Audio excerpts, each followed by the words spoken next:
Hey everybody, Alex Kazora, SteelersDepot.com, back with some more Pittsburgh Steelers tape breakdown and analysis. One wrinkle Pittsburgh's defense has used to good effect this year is that 3-edge package, the 3 outside linebacker look often consisting of TJ Watt and Alex Highsmith and Nick Herbig. It's been more effective in recent weeks. There's a lot of variations, a lot of creativity to it. Let's talk about it.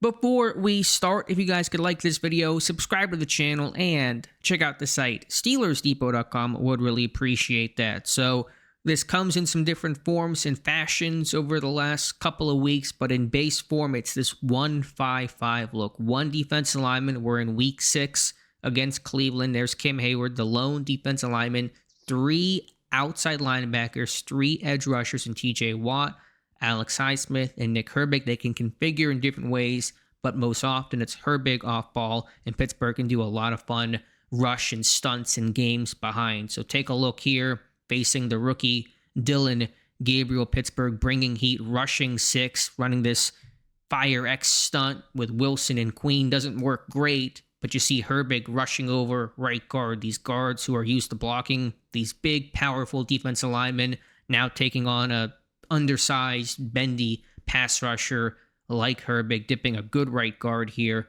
in Cleveland, able to use that cross chop, get the pressure on Gabriel, and Gabriel has to check it down. This is on 3rd and 16. Pittsburgh uses this in 3rd and long, obvious pass situation, end a half, end a game type stuff, being able to rush, get pressure, get the stop. Next week against the Bengals, it was not a good day for the Steelers defense in that particular outing, but here's a look at it again. This time Pittsburgh bluffing the pressure, dropping out, only sending 4, but the same idea. The lone defensive lineman kind of hiding behind the sky cam here. Got the 3 outside linebackers of Watt, Highsmith, and here's Herbig standing up over the B gap.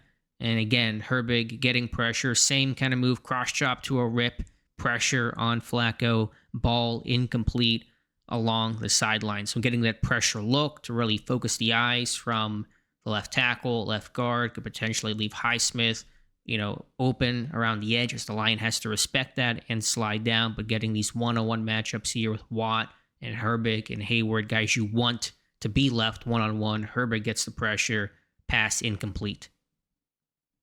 Week 8 against the Packers, same idea, though a different variation. This time Pittsburgh will rush 6, but add on Jalen Ramsey, who's going to appear off screen on the left side on the snap of the football, getting pressure. Herbig, again, really succeeding on these rushes. Peyton Wilson blitzing this time. A lot of chaos, a lot for the offensive line. The backs have to handle here against Pittsburgh's really strong bench of pass rushers. Again, Watt, Highsmith, Herbig, Hayward. You got Ramsey off the edge here. Wilson swimming the back. Herbig breaking through the protection breakdown where he's left uncovered. And Jordan Love has to throw it down the sideline, broken up by Slay and incomplete. So you kind of get the stunt here now. Watt gets slabbed, but the right guard so focused on Watt, worried about the game here. You got the cat blitz by Ramsey, draws the tackle. Herbig now free up the middle, and Love has to get the ball away. So you're getting speed, you're getting your best athletes, your best pass rushers on the field, really creating a headache for the offense.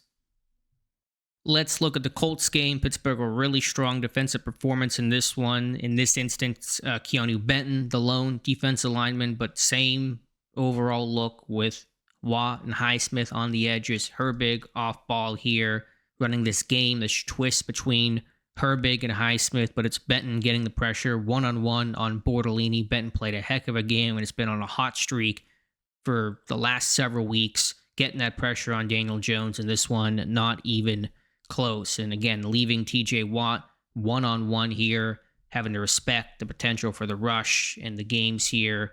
And really, although Watt was one-on-one, you see the right guard so focused on Watt, they're basically kind of giving that secondary support that it leaves Benton one-on-one with Bortolini, and he gets the immediate pressure, that interior A-gap pressure to collapse the pocket where the quarterback can't step up and elude it, has been really effective. And a nice stunt here by Highsmith and Herbig.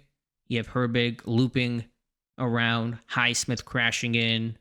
Herbig has contained, but then ripping past, good hand use, get past the left tackle, a quality left tackle. Colts have a good offensive line, and you're getting 3 people to the quarterback effectively, in Benton, in Watt, and Herbig. And again, all one-on-one opportunities. They're winning these rushes, and these quarterbacks are feeling it.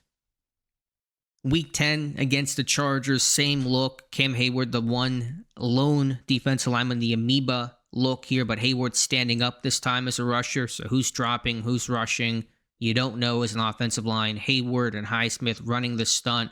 Highsmith crashing around and then sacking Herbert as he tries to step up and escape. And yet again, here's Nick Herbig, hand down this time, winning the rush over right guard. See it on every single clip here. Winning with speed. The guards can't handle that. They're not used to seeing that.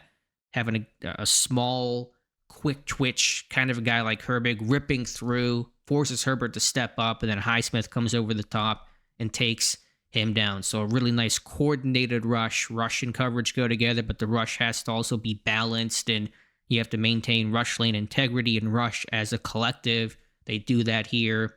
Hayward has contained. Highsmith looping inside.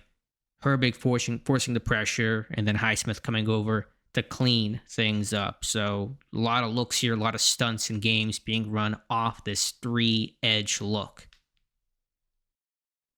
And then finally, from Sunday's game over the Bengals, Pittsburgh, a little different variation here. Still the 3 outside linebackers of Watt, Jack Sawyer in for the injured, Alex Highsmith, and then Herbig, but 2 defensive linemen this time. So here's Hayward and Harmon. He had Patrick Queen. He's off screen, off in coverage. And so it's not 1-5-5, but this 2-4 look, but still 3 outside linebackers on the field. You're going to run this stunt with Herbig looping over into this opposite side gap. And so I'll run this thing through. There's Herbig looping over into that opposite side B gap between left tackle, left guard. Bengals don't pick it up. You have Watt one-on-one, right side against the right tackle Mims. He gets pressure. Herbig gets pressure, and Flacco throws it right into Kyle Duggar's arms, who takes it the rest of the way. Great downfield block by Herbig, too. Little sidestep on Chase. Pick 6 for Kyle Duggar. But it's a really good rush. Pittsburgh can do so many different things. We're going to see Sawyer rush wide to hold the left tackle. We're going to see Hayward rush down and slant down a gap to hold the left guard. Allows Herbig to loop over. The tight end who's in the backfield, they're blocking back. Sample doesn't see the stunt. He's not responsible for the stunt, so he's checking, he's releasing, he chips on Sawyer, then goes out in the pattern. Nobody can account for Herbig. You're getting Watt one-on-one here because you have the guard. He's got eyes on Herbig initially. There's no help, no chip help on this play, which is a questionable decision by the Bengals. And that pressure influences the bad decision by Flacco. The pick 6, the first of 2 defensive scores the Steelers had on the day. So they don't come a whole lot easier than Flacco throwing it right into the hands of Duggar, who dropped one earlier in the game, does not drop this one, but great stunt out of this 3 outside linebacker look. And Queen throwing a block, Herbig a block. And by the way, Jalen Warren with the ankle injury, he's running okay. So he should be good for the Bears game. Tomlin talked about that on Tuesday. But you're seeing a lot of different layers here. Different pressures, 4-man pressures, 5-man pressures, 6-man pressures. This was a 5-man pressure on this play. Stunts and games from everybody, whether it's off-ball linebackers twisting, whether it's D-tackles and outside linebackers, whether it's Herbig looping around on this play. You're getting one-on-one matchups on your top pass rushers.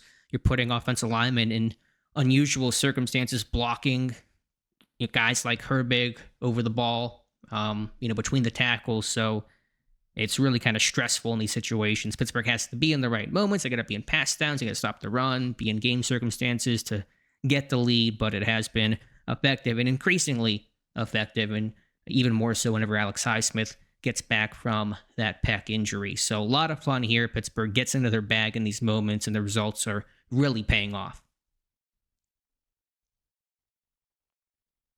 So let me know your thoughts in the comments below. Appreciate you guys watching. Please like this video, subscribe to the channel, and check out the site SteelersDepot.com. Thank you again, and we'll talk to you soon.